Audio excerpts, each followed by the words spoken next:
പലപ്പോഴും നമ്മൾ നമ്മുടെ വീട്ടില് അറിഞ്ഞോ അറിയാതെയോ ചെയ്യുന്ന ചില തെറ്റുകളാണ് ലക്ഷ്മി കോപത്തിന് കാരണമാകുന്നത്. വാസ്തുശാസ്ത്രത്തില് അത്തരം നിരവധി തെറ്റുകൾ പരാമർശിച്ചിട്ടുണ്ട്.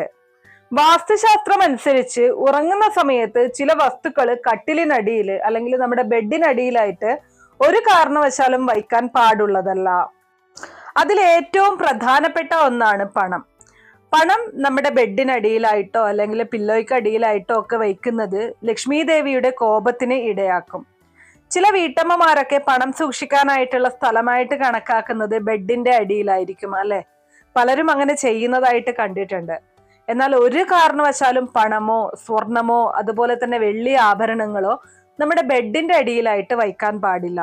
ഇങ്ങനെ ചെയ്തു കഴിഞ്ഞാൽ ഉറപ്പായിട്ടും നിങ്ങൾക്ക് സാമ്പത്തിക പ്രതിസന്ധികൾ ഉണ്ടാകും, സാമ്പത്തികമായിട്ടുള്ള തകർച്ചയിലേക്ക് നയിക്കും. അപ്പോൾ ഇങ്ങനെ ചെയ്യുന്ന ഒരാളാണ് നിങ്ങൾ എങ്കിൽ, ബെഡിന്റെ അടിയിൽ ഇതുപോലുള്ള വസ്തുക്കൾ സൂക്ഷിക്കുന്നുണ്ട് എന്നുണ്ടെങ്കിൽ ഇന്ന് തന്നെ അതൊക്കെ മാറ്റിക്കോളൂ. ഒരു കാരണവശാലും ഇനിയെങ്കിലും ഈ ഒരു തെറ്റ് ആരും തന്നെ ആവർത്തിക്കാതിരിക്കുക.